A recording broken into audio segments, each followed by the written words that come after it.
Hello everyone, welcome back to our channel. আজকে আমি capsicum দিয়ে পার্শে মাছের ঝোল বানাবো। এখানে আমি পার্শে মাছটাকে লবণ হলুদ মাখিয়ে নিয়েছি। এবার আমি একটা কড়াইতে বেশ কিছুটা সর্ষের তেল দিয়ে দিয়েছি। এবার তেলটাকে আমি ভালো করে গরম করে নেব মাছগুলো ভাজার জন্য।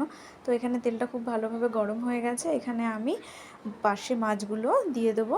পার্শে মাছগুলোকে দিয়ে আমি দু পিঠ খুব সুন্দরভাবে ভেজে নেব।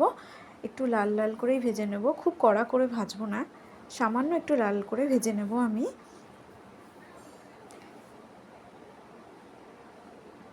মাছগুলো এবার আমি উল্টে দেব, উল্টে আমি ওই পিঠটাও ভালো করে ভেজে নেব।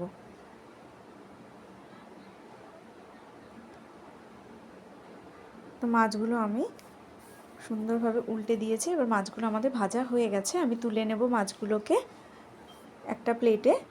সব মাছগুলোই আমি প্লেটে তুলে নেব।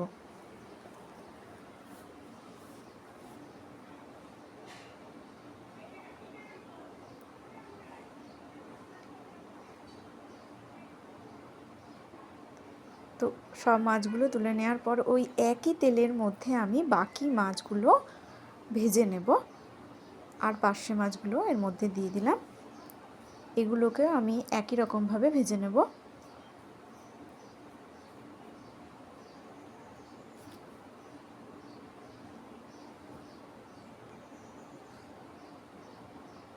মাছগুলো আমি উল্টে আর এক পিঠ সুন্দরভাবে ভেজে নেব।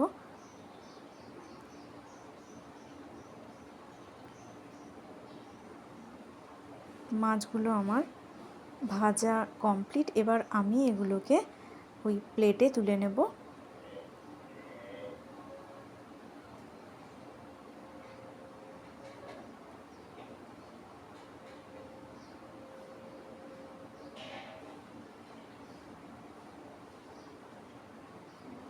সব মাছগুলো আমি প্লেটে তুলে নিয়েছি। এবার কড়াইতে আমি ওই একই কড়াইতে অল্প একটু তেল দিয়ে আমি দুটো ক্যাপসিকাম কেটে রেখেছিলাম, ক্যাপসিকামগুলো দিয়ে ভালো করে একটু ক্যাপসিকামগুলোকে ভেজে নেব।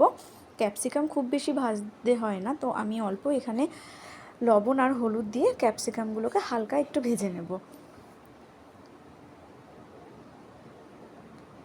তো আমি এখানে 1 চামচ লবণ আর হাফ চামচ মতো হলুদ গুঁড়ো দিয়ে ক্যাপসিকামগুলোকে একটু হালকা ভেজে নেব।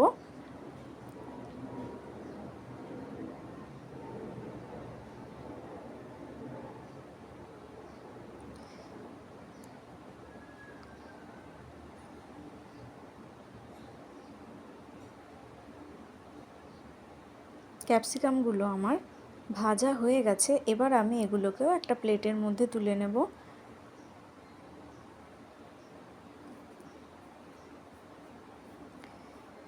এবার ওই একই তেলের মধ্যে আমি 1 চামচ গোটা জিরে দিয়ে দেবো ফোড়নে। জিরেটাকে একটু হালকা ভেজে নিয়ে আমি এর মধ্যে 1 চামচ, ছোটো চামচের 1 চামচ আদা বাটা দিয়ে দেবো। আদা বাটাটা দিয়ে হালকা একটুখানি আদা বাটাটা ভেজে আমি এর মধ্যে একটা ছোট টমেটো কুচিয়ে রেখেছিলাম, সেটা আমি এর মধ্যে দিয়ে ভালো করে একটুখানি টমেটোকে ভেজে নেব। টমেটোটা একটু ভাজা হয়ে আসলে আমি আমি এর মধ্যে 4টে কাঁচা লঙ্কা আমি চিড়ে রেখেছিলাম, সেই কাঁচা লঙ্কাটা আমি এর মধ্যে দিয়ে দেবো। দিয়ে একটু ভালোভাবে নাড়িয়ে নেব, নাড়িয়ে মশলার সঙ্গে মিশিয়ে নেব আমি।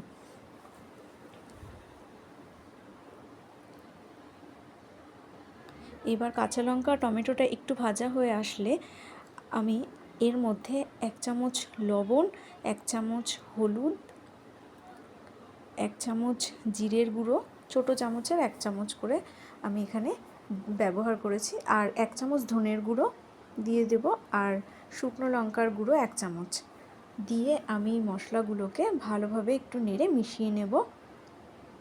এবার আমি এর মধ্যে সামান্য একটু জল দিয়ে মশলাটাকে একটুখানি ভালো করে কষিয়ে নেব। যেহেতু এখানে গুঁড়ো মশলা ব্যবহার করেছি, সেই জন্য আমি এখানে অল্প পরিমাণ জল দিয়েছি, খুব বেশি না।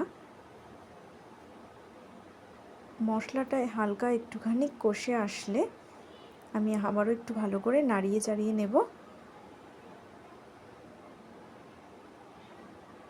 মশলাটা খুব ভালোভাবে একটু কষে এসেছে। আমি আবারও একটুখানি নাড়িয়ে নিলাম। এবার আমি এর মধ্যে আরও একটু জল দিয়ে দেবো। জল দিয়ে মশলাটাকে ভালো করে এবার কষাবো।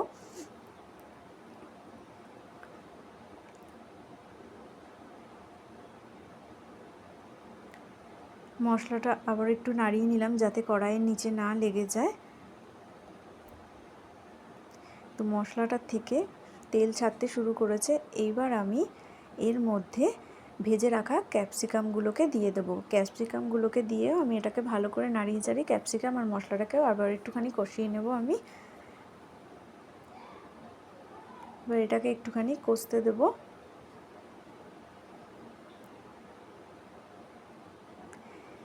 ক্যাপসিকাম আর মশলাটা ভালোভাবে কষে গেছে। এবার আমি এর মধ্যে 2 গ্লাসের মতন, ছোটো গ্লাসে 2 গ্লাস আমি এর মধ্যে জল দিয়ে দেবো।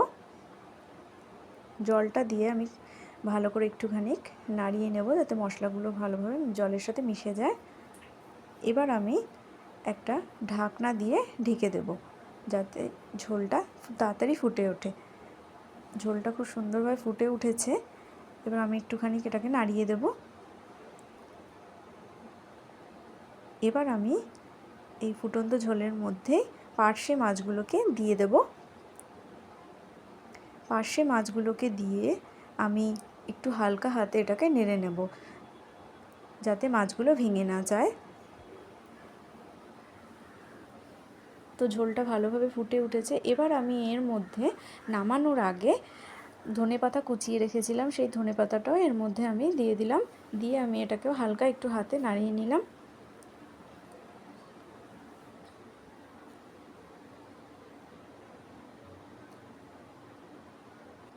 তো আমাদের ক্যাপসিকাম দিয়ে পার্শে মাছের ঝোল একদম রেডি। এবার আমি কড়াইটা নামিয়ে একটা বাটিতে তুলে নেব মাছগুলো। তো আপনারা বাড়িতে এইভাবে ট্রাই করতে পারেন ক্যাপসিকাম দিয়ে পার্শে মাছের ঝোল।